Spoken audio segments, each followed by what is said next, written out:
ایران نے میزائلوں اور ڈرون سے اسرائیل میں تباہی کی ویڈیو سینسر کرنے کا سلسلہ جو جاری ہے، مگر اسرائیل میں صرف حزب اللہ کے حملوں سے کس قدر تباہی ہوئی ہے اس کا اظہار لبنانی سرحد کے قریب واقع علاقے مارگلیوت کے میئر نے کیا ہے۔ یہ ایک اسرائیلی میئر ہے، اس نے یہ سب کچھ کیا ہے۔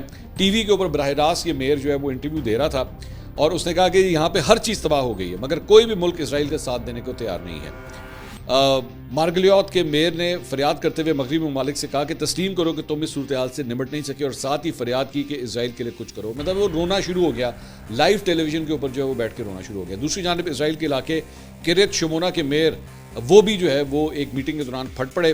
بنجامن نتنیاہو کی پالیسی پر مشتعل میئر نے کہا کہ حزب اللہ جیت گئی، اسرائیلی ریاست جو ہے وہ ناکام ہو گئی ہے۔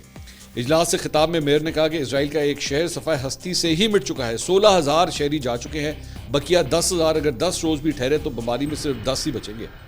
لبنان اور ایران محاذ ہم کیسے بھی ختم کریں، شہری یہ کہتے ہیں کہ حزب اللہ جیت گئی۔ سوال کیا کہ اسرائیل کی یہ کیسی فتح ہے کہ لوگوں کو تحفظ ہی نہیں دیا جا سکتا، لوگوں کو مسلسل شیلٹر میں پناہ لینی پڑ رہی ہے، ہر سیکنڈ پر بارود یہاں پہ برس رہا ہے۔ یہ صورتحال ہے جہاں پہ یہ رپورٹنگ ہوتی ہے، بتایا جاتا ہے بار بار کہ جناب یہاں پہ ایران کے اوپر، تہران کے اوپر، ایران کے مختلف شہروں کے اوپر بمباری ہو رہی ہے، تو وہاں پہ ادھر بھی جو اسرائیل کے اوپر بمباری ہو رہی ہے وہاں پہ ان کے میئر بھی جو ہے وہ لائیو ٹیلی ویژن پہ رونا دھونا شروع ہو گئے، ایکچولی رونا شروع ہو گئے۔ مطلب ایک تو ہم ویسے ہی کہتے ہیں نا لفظی طور پہ کہ جناب رونا دھونا شروع کرتا ہے، وہ ایکچولی رو پڑا کہ جی میرے اس شہر کے اوپر اتنی بمباری ہوئی ہے کہ لوگ جو ہے شہر چھوڑ کے یہاں سے چلے گئے ہیں۔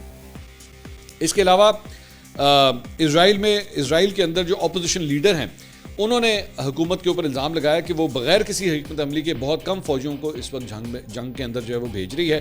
اپنے ویڈیو بیان میں اپوزیشن لیڈر نے کہا کہ جی اسرائیل کی فوج اپنی زیادہ سے زیادہ صلاحیت تک پہنچ چکی ہے اور حکومت میدان جنگ میں فوجیوں کا خون بہنے دے رہی ہے۔ انہوں نے کہا کہ حکومت حکمت عملی اور ضروری وسائل کے بغیر بہت کم فوجیوں کو ایک بڑے جنگی محاذ پہ بھیج رہی ہے۔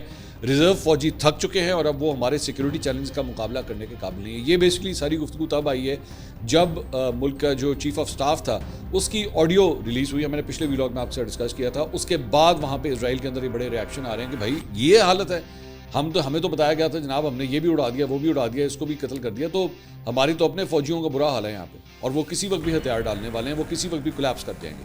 تو یہ صورتحال ہے۔